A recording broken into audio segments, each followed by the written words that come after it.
Okay, so today we'll be talking about energy.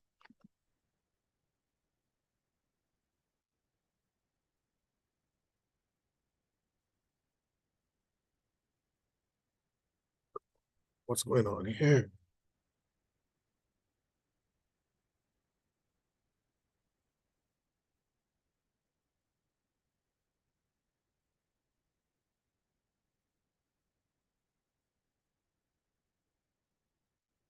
Okay, so today we'll be talking about energy and some other related stuff. As soon as I can get this behaving itself. Okay, so basically, I'm going to start off by defining a couple of terms. One is work, which is basically done, said to be done, when force is applied to an object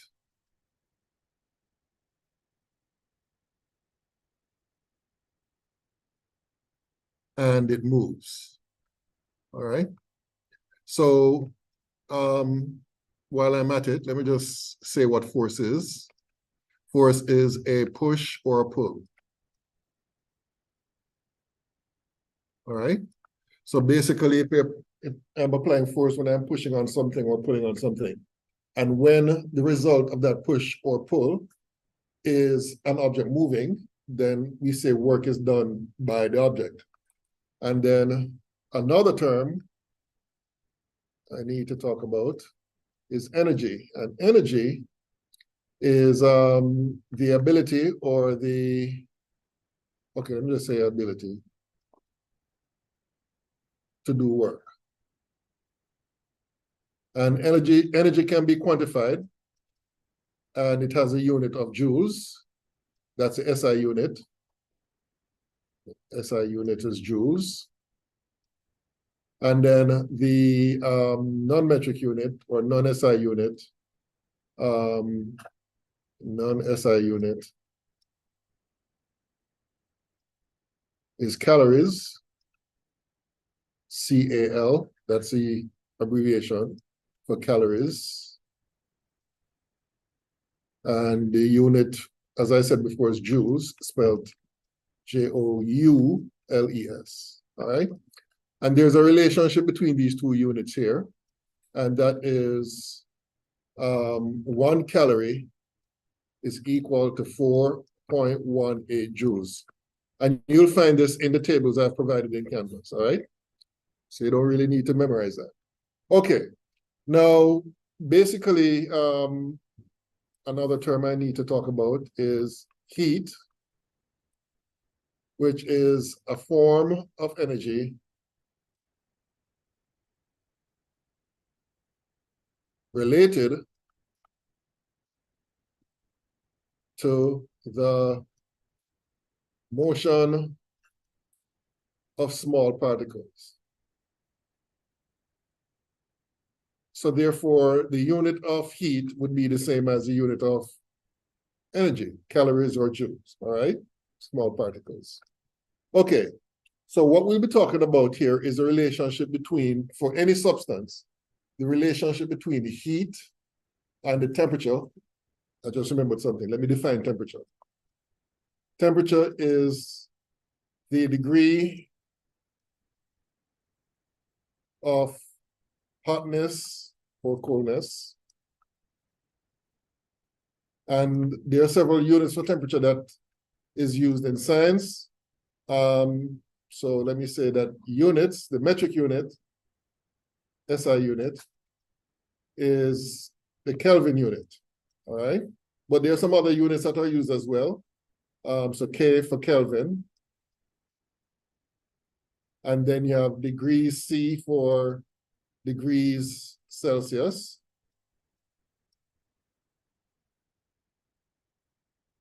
And then the third one is degrees F for degrees Fahrenheit. And I'm not sure if I'm spelling this right, so I'll give it a try. But I think Fahrenheit, I think this is how it's spelled. You can check and make sure, all right? So these are different units of temperature, and I need to explain to you the relationship between the different units of temperature. Okay, so let me erase this top part here.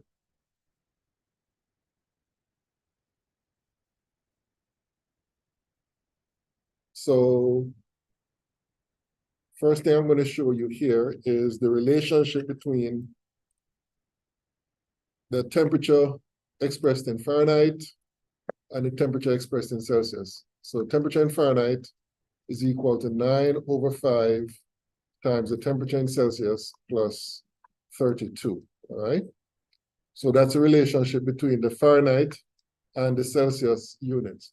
And then the Kelvin temperature, TK, that one is a simple equation. It's basically the temperature in Celsius plus 273, all right? So those are two expressions for converting from Celsius to Kelvin and from Celsius to Fahrenheit, all right?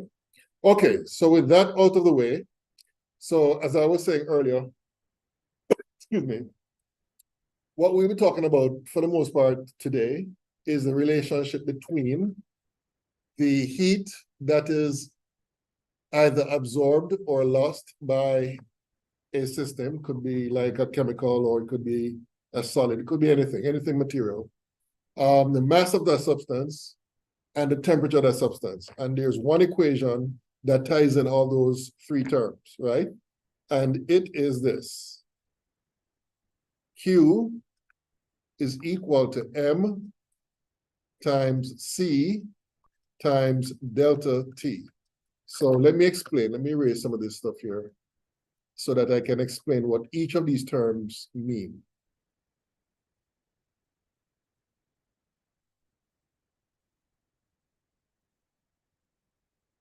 So M is,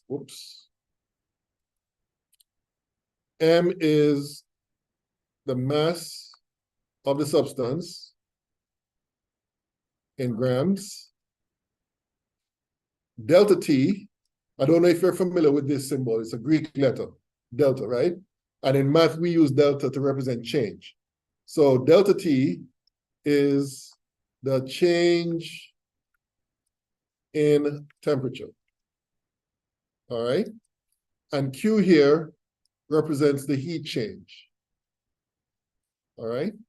So that leaves us with C. What is C? Well, C is a value which is constant depending on the substance. This is called the specific heat. Specific heat. In some textbooks, they call it the specific heat capacity. So I'm going to put this part here in parentheses. But in most textbooks, they just call it the specific heat, all right? So this equation here basically relates the amount of heat change that a substance undergoes to its mass and the change in temperature. And the constant here is the specific heat. So the specific heat is basically a constant depending on the substance. Different substances have different values for the specific heat. So for example, water, I'll do it over here. For example, the specific heat of water is 4.18, and this is the units, joules per gram degrees Celsius.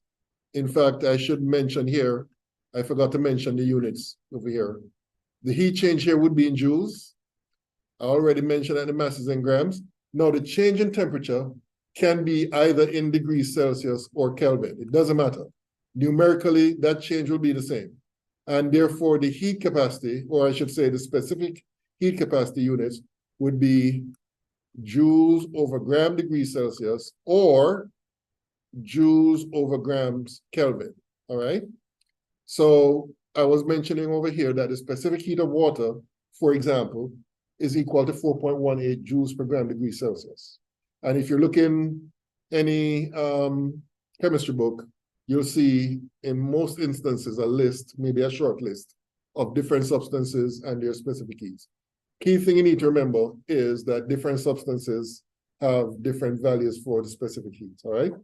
So most of the problems that you'll be working today would involve this equation right here, all right?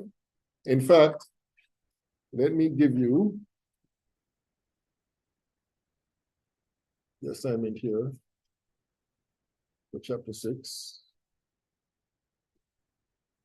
Oops, what did I do?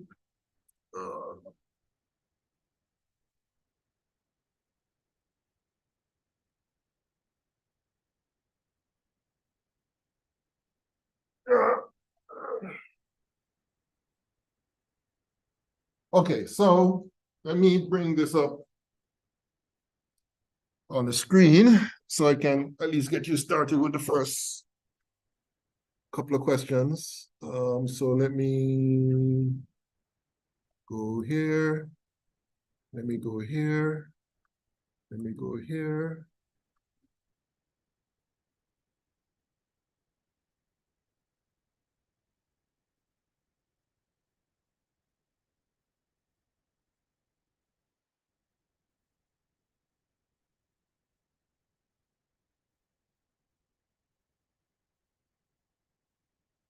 Okay, this thing, okay. All right, so as I said before, hold on.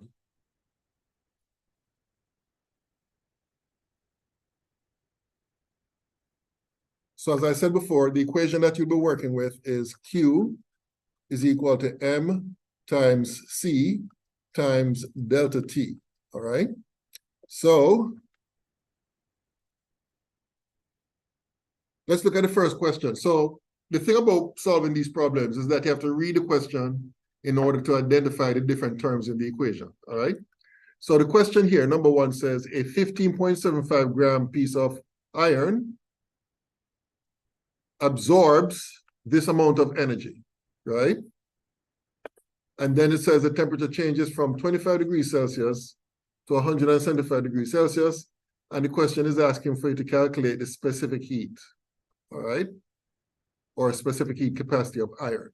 So basically, the question is asking for you to solve this for C, right? They gave you Q, which is 1,086.75 joules. They gave you the mass, which is 15.75 grams. And they gave you not delta T directly, but they gave you the final and initial temperature. So that difference will give you delta T. So what I would do is rearrange the equation, rearrange this equation to solve for C. C is equal to Q divided by M times delta T. That's the result of that. And then I'll put the numbers in. So for Q, that's 1086.75 joules divided by the mass, which is 15.75 grams, times delta T, which is the change in temperature, which would be 175 degrees Celsius minus 25 degrees Celsius. All right. And then, I guess I need my calculator.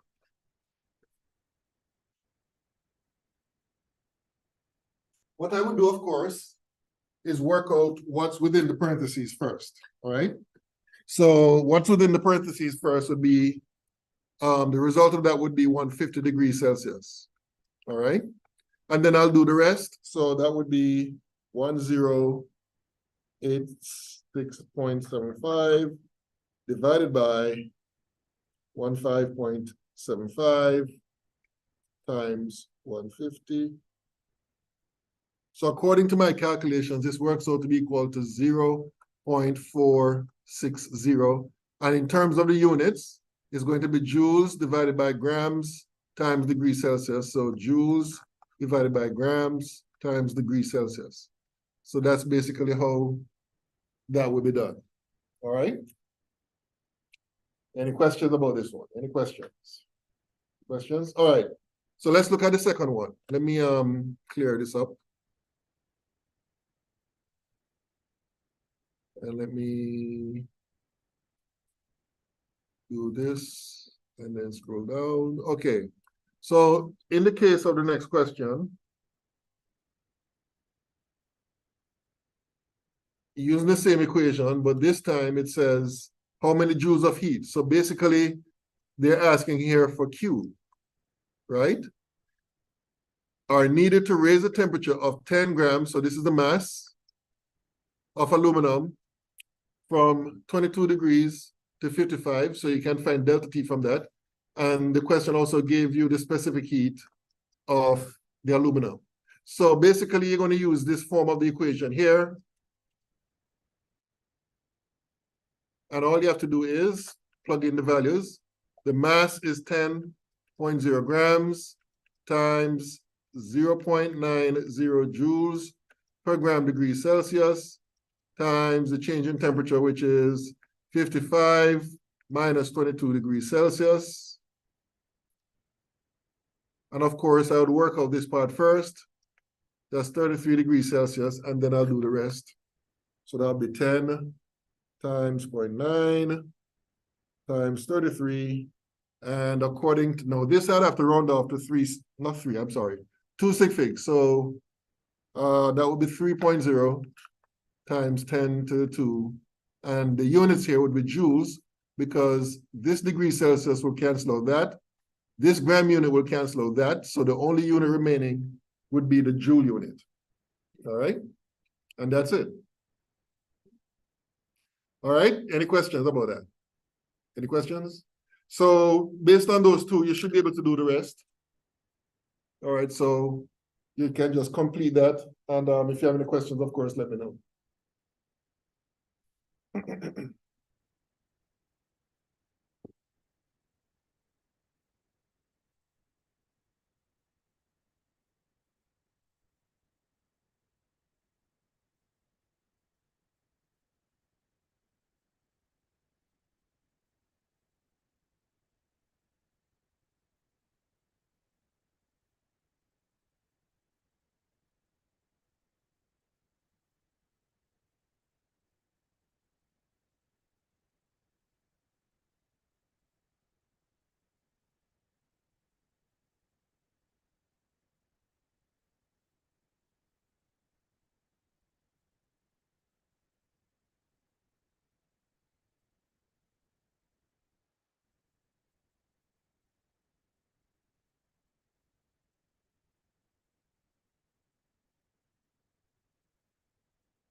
Number three. Let's see, number three.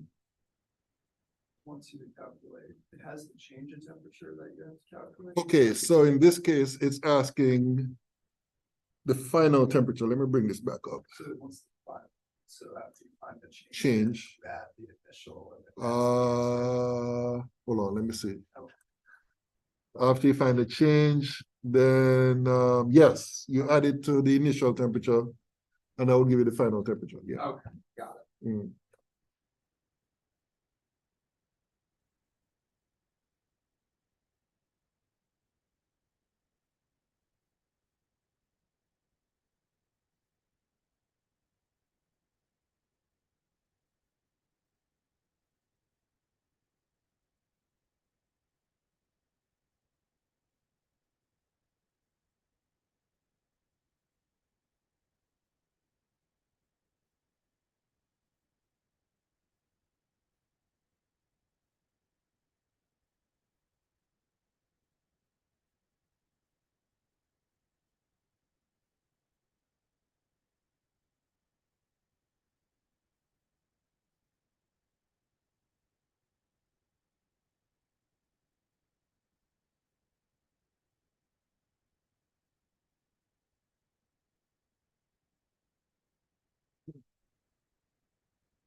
Number 8 and 9.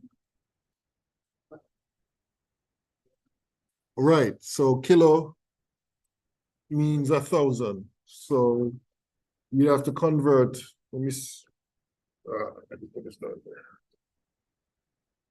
You'd have to convert from kilojoules to joules before you plug those numbers into that equation.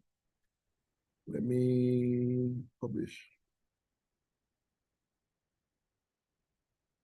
Okay, so you're talking about number 8, right? Yeah. Okay, so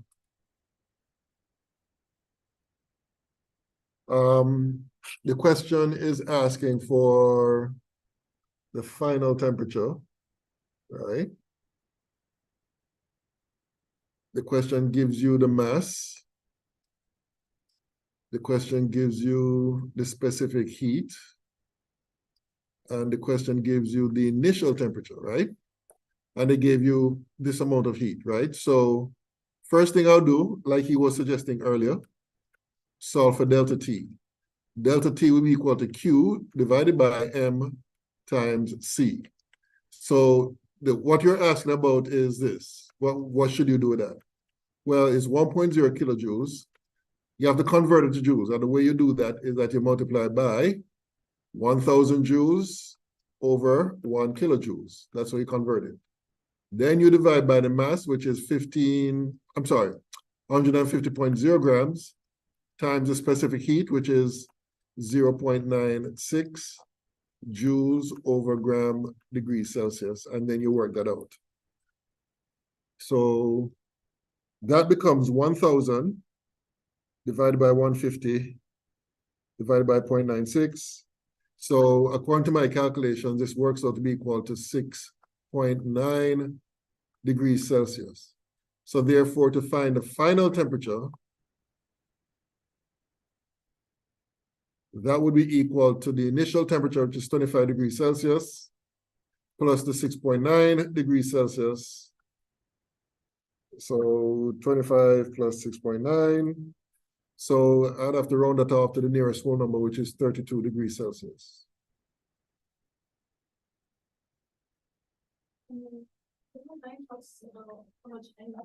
Oh, so that's Q. Right. Let's see. Right, that's Q. So they gave you, let me get rid of this here.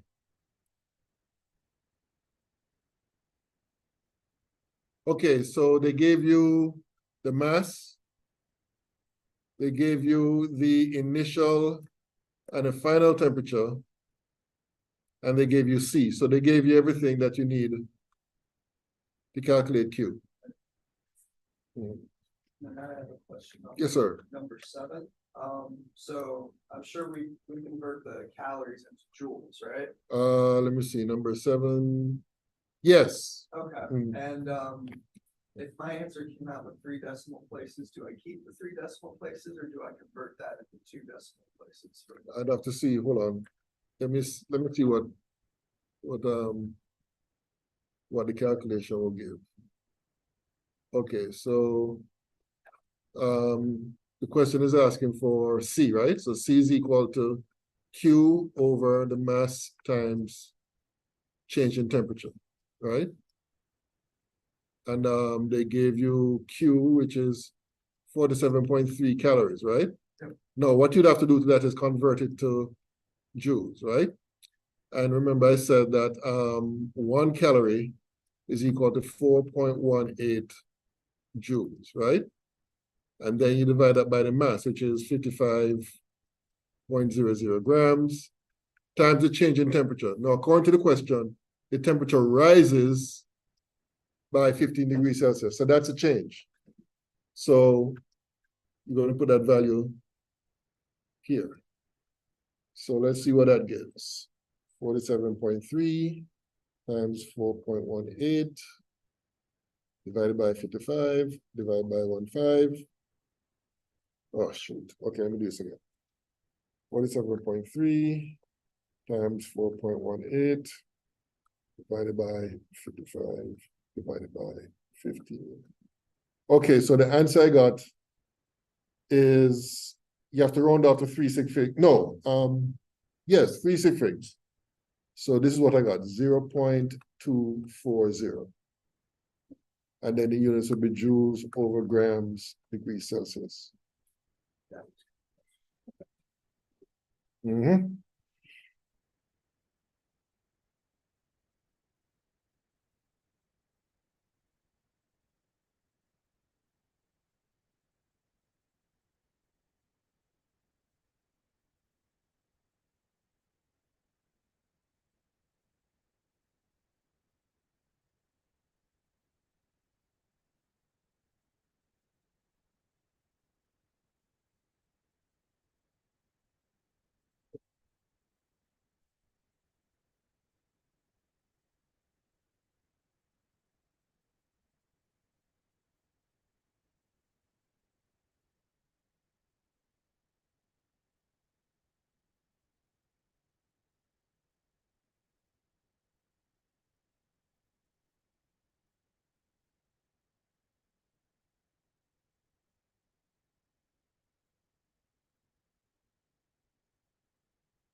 Okay, just to let you know, before you leave, a couple of things. So your next test, test number 3 will be next week.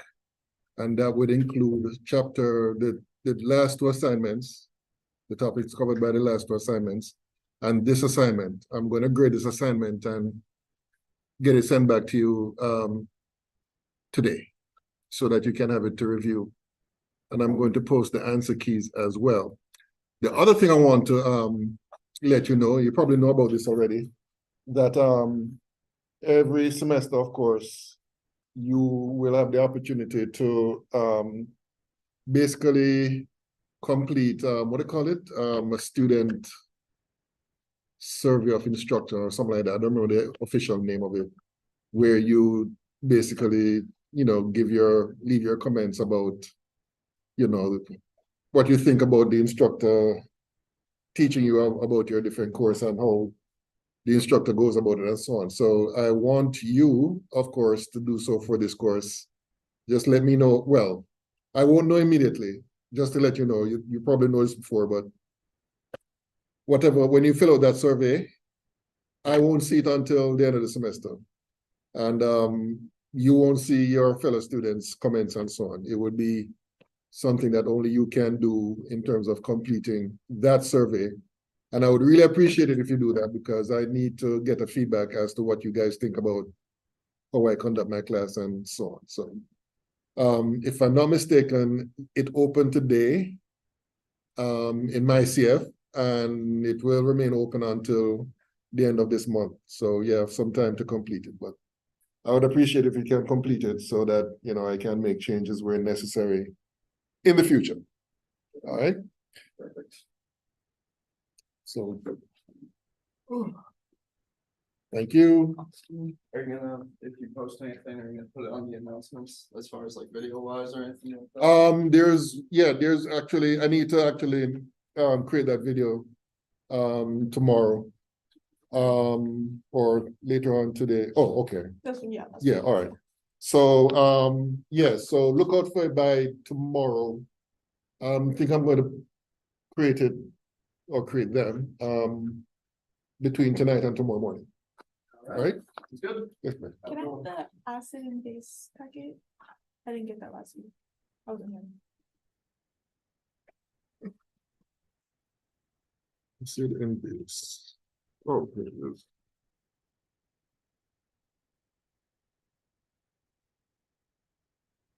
All right. Could you get that done by? That would be nice. All right, cool.